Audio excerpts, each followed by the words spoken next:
მოგესალმებით, ჩემო მეგობრებო, დაგიბრუნდით მე და ფეხბურთის მე-9 ეპიზოდით, სადაც დღეს უნდა ვისაუბროთ ქართული კლუბების ევროტურნირებზე გამოსვლის შესახებ.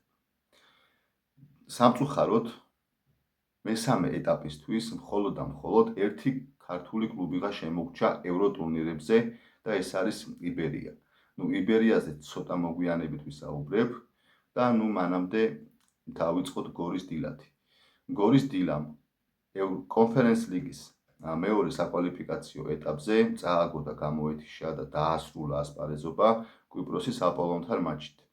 პირველი თამაში გორში წავაგეთ საკუთარ სტადიონზე ანგარიშით 4-0. განმეორებითი თამაში კვიპროსში დავთმეთ ანგარიშით 3-0. ორი მატჩის ჯამში წავაგეთ 7-0. კარგი მესმის, რომ კვიპროსის აპოლონი ჩვენი ქართული ფეხბურთის და საკლუბო ფეხბურთის კვალობაზე უფრო მაღლა დგას და უფრო მაგათი გუნდები უფრო თამაშობენ ხოლმე კონფერენს ლიგას, ევროპა ლიგას, უფრო გამოცდილი გუნდები ყავთ მესმის, მაგრამ არ ვიცი, ხა კვიპროსის აპოლონიც არ წყვიტავს ციდან ვარსკვლავებს და არც ისეთი ჩემპიონატი არა აქვთ, რომ რაღაცა ტოპ 15-ში მაინც შეიყვანო რა და არ ვიცი, ძალიან რთული არის ზოგადად ქართული ფეხბურთის სიტუაციას, ქართული ფეხბურთის დონე საქართველოში ძალიან მძიმე და სავალალო მდგომარეობაში არის.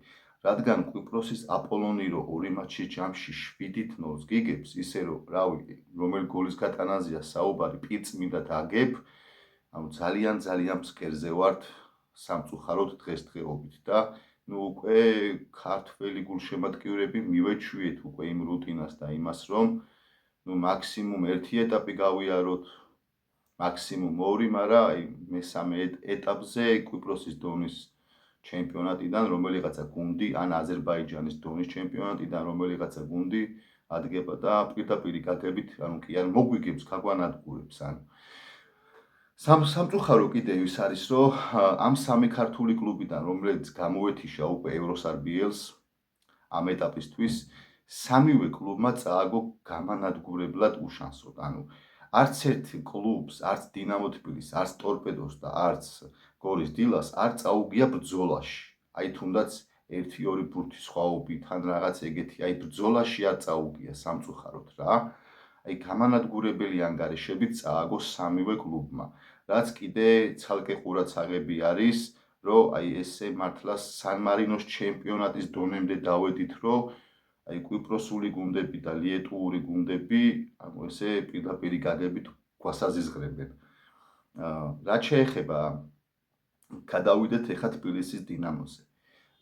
თბილისის დინამოს მე პირადად ვიყავი სტადიონზე ჟალგირისთან პირველი თამაში 3-0 მოგებული თამაშის შემდგომ მე პირადად ვიყავი სტადიონზე და უყურებდი მთელი 90 წუთი სტადიონიდან, როცა მე თვითონ ვერ ვიხსენებ ბოლოს როდის ვიყავი ქართული კლუბის თამაშზე სტადიონზე, მაგრამ თემურ ქეცბაიას ფაქტორიდან გამომდინარე, იმ რაღაცა პატარა იმედის მარცვლის ფაქტორიდან გამომდინარე, მივედი ლოკომოტივზე და მე თვითონ დავესწარი თამაში და არ ვიცი, პირველი თამაში ძალიან კარგად ითამაშა თბილისის დინამომ, ისეთი ფეხბურთი ათამაშა თემურ ქეცბაიამ, როგორი ფეხბურთის დინამოს მართლა ევროსარბიელზე წლებია არ უთამაშია, მართლა არ უთამაშია ეგეთი ხარისხიანი, გამართული კომბინაციური ფეხბურთი, მაგრამ არ ვიცი, პირველი თამაში 3-0-ის მოგების შემდგომ ყველაზე ცუდ ზღაპარშიც კი ვერ წარმოვიდგენდი იმას, თუ ლიეტუვურ ბარიერს ვერ გადავლახავდით და ჟალგირის ვერ მოუგებდით. განმეორებით თამაში ლიეტუვაში დავთმეთ ანგარიშით 7-2, სრულიად დემორალიზირებული იყო გუნდი და სრულიად მოშლილი იყო გუნდი გასვლაზე. არ ვიცი ამ გუნდს ერთ კვირაში რა დაემართა, როგორი პერფორმანსი განიცადა გუნდმა, ისე რომ საკუთარ სტადიონზე როცა გოლს არ უშვებ და 3-0-ს იგებ და 3-0-ის გარდაც კიდე თბილისის დინამოს ძალიან ბევრი შანსები ჰქონდა გოლის გატანის და 5-6-0 თავისუფლად შეგვეძლო მოგვიგო. პროსტა მეორე ტაიმში მოვეშვით, მოვდუნდით და რაღაც თავი ქუჩი გვეგონა. არ ვიცი, 7-2 ეს არის სრულიად კატასტროფა ისეთი დონის გუნდისგან, როგორიც არის ჟალგირისი. პროსტა მე არ ვიცი ამ ყველაფერში მხოლოდ და მხოლოდ ეხა თემურ ქეცბაიაზე ნუ გადავტეხავთ ჯოხს და ნუ დავაბრალებთ რა. ამ ფორმაციის თბილისის დინამოში თემურ ქეცბაია კი არა, სულო პეპ გვარდიოლა და კარლო ანჩელოტი ჩამოიყვანო, დამიჯერეთ ხალხ, ნუ ისევ იგივე რეზულტატი და ისევ იგივე შედეგი გვექნება. რადგან თამაში იგებს 11 კაცი მოედანზე და არა მწვრთნელი. არ ვიცი, ძალიან გული დამწყდა და ძალიან აი შოკის მომგვრელი იყო ის ფაქტი, რომ ჯერ საერთოდ ვერც კი წარმოვიდგენდი პირველი თამაშის მერე თუ ჟალგირისის ბარიერს ვერ გადავლახავდი და თუ კიდე დაუშვებდი იმას, რომ აი განმეორებით თამაში დაგვიქამბექებდა ჟალგირისი და თუნდაც 3-0-ს აღმოგვიფრიდა, აი ნამდვილად ვერ წარმოვიდგენდი იმას, რომ 7-2-ს წავაგებდით და აი არანაირი რაღაცა აი ბრძოლა და დაძაბულობა არ იქნებოდა განმეორებით თამაში რა. სამწუხაროა ძალიან თბილისის დინამოს აი ესეთი სავალალო მდგომარეობა და სიტუაცია, რა მდგომარეობაში დღესდღეობით არის კლუბი. მოდით აი ბიჭებო, არავის არ გეწყინო დინამოს ფეხბურთელებო, მე პირველ რიგში თუ ვინმეს ბალეშიკობ ქართულ კლუბებს და სხვას შემდგომ. მაგრამ აი თბილისის დინამოში დღესდღეობით არ თამაშობს იმ დონის ფეხბურთელები, ანუ პროფესიონალი ფეხბურთელები არ თამაშობს, მოდი ესე პირდაპირ ვთქვათ, ანუ იმ დონის პროფესიონალი ფეხბურთელები, რომლებიც შეიძლება ლიეტურ გუნდს მაინც ან ესტონურ გუნდებს მაინც აი გაუწიოს კონკურენცია რა. ეხა ხუჩა კვარაცხელიას პატარა ძმაზე რა თქმა უნდა არ გულისხმობ და არაფერს არ ვამბობ, რადგან ეგ ბიჭი ცალკე ფენომენი არის და ნუ რა დინამოში გრძელვადიანი პერსპექტივით ვერც უნდა განვიხილოთ. ყვარას პატარა ძმა, იმიტომ რომ ამ ფეხბურთით და ამ ტალანტით და ამ ნიჭით ეს ბიჭი ძალიან მალე კარგ გუნდში გადავა საზღვარგარეთ. პატარა ყვარას უსურვებ მომავალში წარმატებას და მისი უფროსი ძმის გზა გაევლოს. მაგრამ მარტო ერთი კვარაცხელია ხო ვერ მოგვაგებინებდა, ანუ მარტო ერთი და ორი ფეხბურთელი არ არის საკმარისი იმისთვის, რომ გუნდმა რაღაც შედეგს მიაღწიოს. ანუ ამისთვის საკმარისია და საჭიროა, რომ 11 კაცი ყველა თავის პოზიციაზე იყოს პროფესიონალურად მაღალი დონის ფეხბურთელი და მაღალი დონის შემსრულებელი. აქედან გამომდინარე, თემურ ქეცბაიას საერთოდ არ ვაკნინებ და არ ვაკრიტიკებ ამ rezultatიდან გამომდინარე. რა rezultatიც დაიდო ჟალგირისთან განმეორებითი მატჩის შემდგომ, მაგრამ ეს ყველაფერი არის ფეხბურთელების ძალიან დაბალი დონე. ანუ ჩვენთან თითქოს უკვე სამოყვარულო დონეზე ვართ დასული. ანუ ჩვენ, აუცი, პროფესიონალური კლუბი გვქვია სახელად, მაგრამ მოედანზე პროფესიონალიზმი საერთოდ არ ჩანს დინამოს ფეხბურთელებიდან, თუნდაც ლეგიონერებიდან. არ ვიცი, ეხა მე დინამოს, ესე ვთქვათ, აი ამ გრძელვადიან პრობლემებზე არ ვისაუბრებ, შემოვიფარგლები მხოლოდ და მხოლოდ ამ თამაშის რეზულტატით და ამ თამაშის, ესე ვთქვათ, განხილვით ვიქნები მხოლოდ და მხოლოდ, ესე ვთქვათ, ამ წუთას თაკავებული. არ ვიცი, იმედია საქართველოს ფეხბურთის ფედერაციაში რაღაც სხვანაირად დაინახავენ და სხვანა ბიჭებს გადადგავენ სამომავლოდ იმისთვის, რომ აი ეს ჟალგირისთან 7-2 მარცხი მომავალ ევრო ტურნირებზე და მომავალ წელს თბილისის დინამო მაინც ჩამოირეცხოს რა.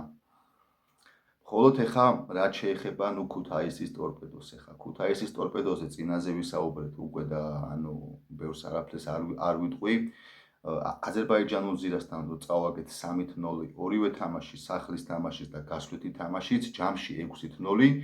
ნუ ვიფიქრე რომ ეს ზირა ეხა მაინც აზერბაიჯანული კლუბია, ეხა იქ ყარაბახის ფაქტორიდან გამომდინარე, მაგათი საფეხბურთო დონიდან გამომდინარე, ვიფიქრე რომ ნუ მესმის, ოკეი, ტორპედოს ძლიერი მეტოქე შეხვდა მეთქი და ნუ საერთოდ ანუ არაფერი არ მithქვია ტორპედოზე მაგ-კუთხით, მაგრამ თურმე რა ხდება აქ? ზირა, რომელიც აგდებს ქუთაისის ტორპედოს ორი მატჩის ჯამში უგებს 6-0-ს, მიდის და კონფერენს ლიგის მეორე საკვალიფიკაციო ეტაპზე აგებს ესტონურ პაიდესთან. ანუ ესტონური პაიდეს ბარიერი ვერ გაიარა გუნდმა და იმ გუნდთან ჩვენ წავაგეთ ანგარიშით 6-0. არ ვიცი, ნუ არ ტორპედოზეც მეც არაფერს აღარ ვიტყვი, რადგან წინა ვიდეოში უკვე ვისაუბრე. პროსტა იმიტომ შევეხე ხა ქუთაისის ტორპედოს, რომ აი რა დონეზე ვართ დასულები ხალხნო, რომ გუნდთან, რომელთანაც 6-0-ს ვაგებთ, იმ გუნდს ესტონეთის პაიდე, ეხლა ვინც ფეხბურთში ღრმად ჩახედულები ხართ და აი მესამე, მეოთხე, მეხუთე ეშელონის ჩემპიონატის გუნდების დონეები გესმით, აი თქვენ გაიგებთ ყველაზე კარგად, აი პაიდესთან რო გუნდი აგებს და ვერ ცდება პაიდეს ბარიერს და იმ გუნდთან ჩვენ 6-0-ს უშანსოდ ვაგებთ, ანუ ჩვენი დონე აი არ ვიცი, არის რაღაცა ფსკერზე, ამ ფსკერის იქით. კარგით, მოდით გავიაროთ ეხა ეს ნეგატიური კუთხე და ეხა ცოტა პოზიტიურზე ვისაუბროთ. ეხა რაც შეეხება იბერიას. ჩვენს იბერიას აქვს ძალიან მნიშვნელოვანი თამაში. აი, ესე ვიტყვი რა, იბერიას საფეხბურთო საკლუბო ისტორიაში ხალხო ყველაზე მნიშვნელოვანი ორი თამაში ელის გუნდს რა. პირველი თამაში ხვალე გაიმართება ჩრდილოეთ ირლანდიაში 23 საათზე დაიწყება ეს თამაში და რა ვიცი ყველა ტელევიზორებთან დავჭდეთ ხალხო და ყველა მუყუროთ და უგულშემატკივროთ იბერიას, რადგან ერთადერთი ნათელი წერტილი აი ამ ნეგატივის შემდგომ ერთადერთი ნათელი წერტილი დაგვრჩა იბერია, რომ ჩრდილოეთ ირლანდიური ბარიერი გადალახოს. ხვალე 23 საათიდან, რა ვიცი, ყველა უგულშემატკივროთ თელმა საქართველოს. ჩვენს იბერიას. ხოლო რაც შეეხება შემდეგ თამაშს, საკუთარ სტადიონზე შეგვეძლება ძალიან დიდი ისტორიის დაწერა, გამომდინარე იქიდან, რომ პირველი თამაში ჩრდილოეთ ირლანდიაშია და განმეორებით მატჩი წყდება ყველაფერი საკუთარ კედლებში, საკუთარ სამშობლოში და საკუთარ სტადიონზე შეგვიძლია დავწეროთ 21 წლიანი აი ამ მოჯადოებული წლის მერე ისტორია და გავიდეთ ევრო ტურნირზე. ეხა რა ხდება ზოგადად ამ კუთხით, მინდა რომ ესე ვთქვათ დაგარკვიოთ. იბერიამ რო გაცდეს ჩრდილოეთ ირლანდიურ ლარნეს, ავტომატურად ინახდებს კონფერენს ლიგის საგზურს. შემდგომ თუ სიტყვაზე გავცდით ლარნეს და მერე გადავინაცვლეთ ევროპა ლიგის პლეი-ოფში, სულ რო ევროპა ლიგის პლეი-ოფში ხალხო წავაგოთ და გამოვარდეთ კონფერენს ლიგის ჯგუფურ ეტაპზე ვჯდებით ავტომატურად და ჯერ ესეც ნუ გადავწურავთ იმედებს, ჯერ რავი გადავხდეთ და ყოფლა მერე დავიძახოთ ესეთი ქართული გამონათქვამი არის, მაგრამ მე მაიმედებს და მალაპარაკებს ანუ შემდგომ თამაშებზე ის ფაქტორი, რომ ეს ჩრდილოეთ ირლანდიური გუნდი არის მართლა ძალიან სუსტი გუნდი ხალხო, ეხა ვინც ფეხბურთში ღრმად ჩახედულები ხართ, ჩრდილოეთ ირლანდიის საფეხბურთო დონე ყველამ კარგად მოგეხსენებათ და აი ტალინის ფლორა, რომელიც ჩემპიონთა ლიგის პირველ საკვალიფიკაციო ეტაპზე გამოვაგდეთ და მოუგეთ, ტალინის ფლორაზე გაცილებით სუსტი გუნდი არის ეს ჩრდილოეთ ირლანდიური გუნდი. რაც მაიმედებს და მალაპარაკებს და მათქმევინებს იმას, რომ აი 99%-ით, მოდი 100%-ით არ ვიტყვი მაინც, მაგრამ 99%-ით ჩვენ წელს შეგვეძლება ევროტურნირის ჯგუფურ ეტაპზე ვითამაშოთ, მაგრამ ეს ევროპა ლიგის ჯგუფური ეტაპი იქნება თუ კონფერენს ლიგის ჯგუფური ეტაპი იქნება, ამას უკვე დრო მოიტანს და დრო გვანახებს. ასე რომ ხახნო, ჩემი უმორჩილესი თხოვნა იქნება, მოგიწოდებთ ყველა ქართული ფეხბურთის, ქართული საკლუბო ფეხბურთის გულშემატკივრებს, იმ ხალხსაც მოგიწოდებთ, ვისაც ფეხბურთი საერთოდ არ გაინტერესებდა, არ გიყვართ, უბრალოდ აი გუჭირდებით ხალხნო, მთელი საქართველო გუჭირდება, რომ უგულშემატკივროთ იბერიას და აუცილებლად სასიცოცხლოდ მნიშვნელოვანი არის, რომ განმეორებითი მატჩი ერთი კვირის თავზე, რომელიც გაიმართება თბილისში, ყველას მოგიწოდებთ სტადიონებისკენ და მოდით ერთი ისეთი გავავსოთ სტადიონი, როგორიც აი არ ვიცი, ქართული საკლუბო ფეხბურთში აი 21 საუკუნეში ეგეთი ფაქტი არ მომხდარა ჯერ.